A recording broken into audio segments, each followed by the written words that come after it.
50 degrés en 2050, la première question que je me pose, c'est de savoir ce que l'on ressent à de telles températures. Le corps est-il capable de s'adapter?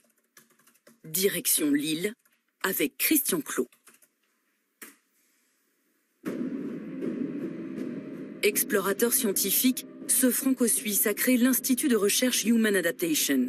Depuis 20 ans, il repousse les limites du cerveau et du corps humain dans les conditions les plus extrêmes de la planète. Comme cette expédition dans le désert d'Iran, le plus chaud du monde, 40 jours seul, à 58 degrés. Je le retrouve au centre de recherche d'une grande marque d'équipements sportifs. Bonjour Christian. Salut. Bonjour. Ça va? Merci de... forme? Ouais, la forme. Cool. Bah il faut, non? On va se mettre au chaud. Ouais, c'est ça. Pour savoir si le corps peut résister à des chaleurs extrêmes, nous allons faire une expérience.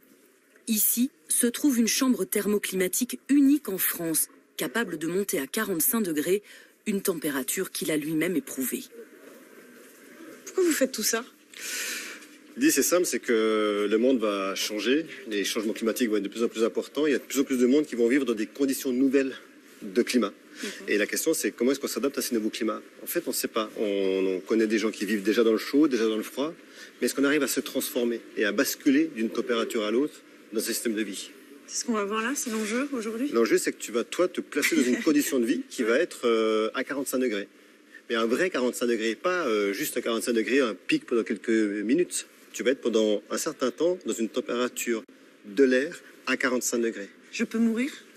Alors, si tu restais très longtemps et que tu faisais beaucoup d'efforts sans boire, oui, tu pourrais très vite mourir. Hein. Ta température va monter à 40, 41, 42 degrés et en général, ça se passe mal. Mais on va faire attention que tu restes en vie quand même. Go, oh là! Pour ça, c'est là qu'on va pouvoir te tester à 45 degrés. Allez, je t'en prie. Bonjour! Bonjour tout le monde! Bonjour, bonjour!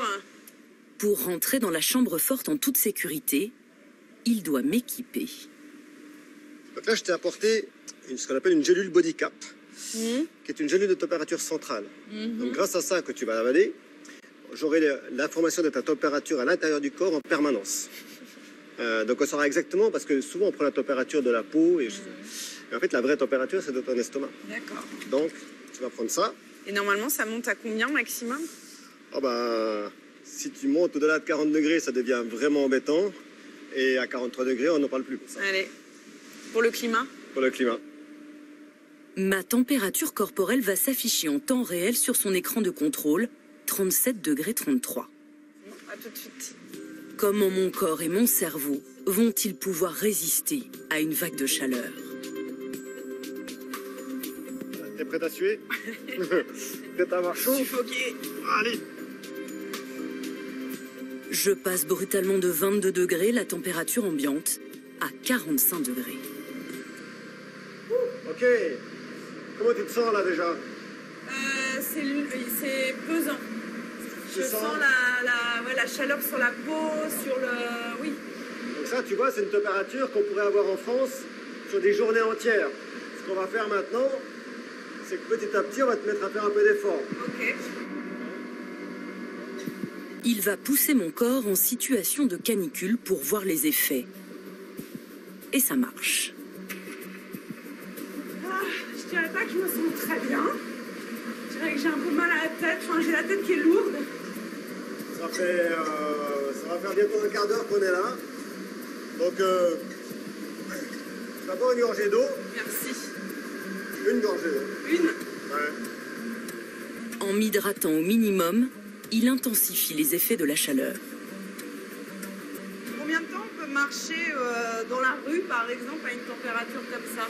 Une personne qui ne boit pas, qui ferait 1 heure d'effort dans ces conditions, a beaucoup de chances de faire un coup de chaleur. Dans nos pays, on n'apprend pas aux enfants à l'école à boire, à s'hydrater, à faire attention à la chaleur. Ça, c'est des choses qu'on va devoir apprendre. Il va falloir les apprendre, il va falloir les mettre en place, fou. il va falloir qu'on ait des cours d'éducation physique qui ne soient pas juste de la course autour d'un stade, mais de compréhension de son système physique. Enfin, ça te paraît pas dingue quand tu dis ça?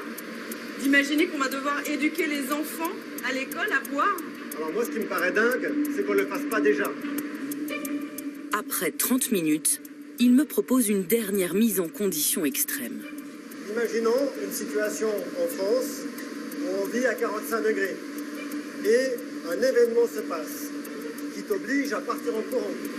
Parce que tu as un danger, parce qu'il y a un tremblement de terre. Imaginons ce que ça veut dire de partir en courant ou de faire un effort soudain à ces températures. C'est exactement ce qu'on va aller chercher maintenant. Et regarde la vitesse. On est déjà à 38-30. En quelques secondes, tout de suite, ton corps réagit. Ta respiration est compliquée. Normalement, tu as du mal à aller chercher ton air. Ouais, je confirme. Ma température interne est montée en flèche en quelques instants. J'approche les 38,5. Là, j'ai de la fièvre, là. T'as vu qu'on a pris 0,2 en 1 minute. Ouais. Je sens là, je fatigue. C'est beaucoup. Ouais. Je peux tomber dans les pommes? Alors, absolument. C'est 77 qui est au max. Allez, on arrête.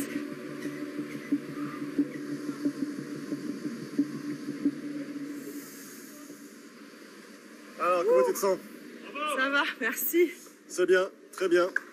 C'est pas de bon augure pour ce Donc, qui nous attend. Hein. À quoi on en est?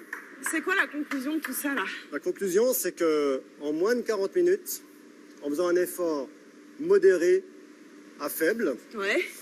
avec un peu d'hydratation mais pas beaucoup, tu as pris un peu plus d'un degré, de température centrale. Ça veut dire quoi sur 2050? Ça veut dire 3 choses très claires.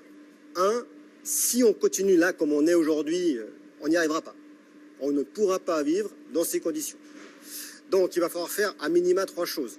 La première, on le sait tous, réduire notre impact. On arrivera à réduire notre impact à ne pas aller à des 45-50 degrés, mais à aller plutôt à des 38-40 degrés. Mais même 40 degrés, ce serait dur, hein, on est d'accord. C'est-à-dire que la deuxième chose, il va falloir qu'on apprenne à vivre dans ces conditions-là. Et le troisième point, évidemment, c'est qu'il va falloir qu'on considère non pas seulement la France, mais notre système mondial. Parce que si nous, on va souffrir à 40 degrés, d'autres vont être à 100% d'humidité et à 50 degrés. Donc il faudra en plus qu'on soit capable d'aider les personnes qui seront encore plus en difficulté climatique. Ça fait pas mal. Une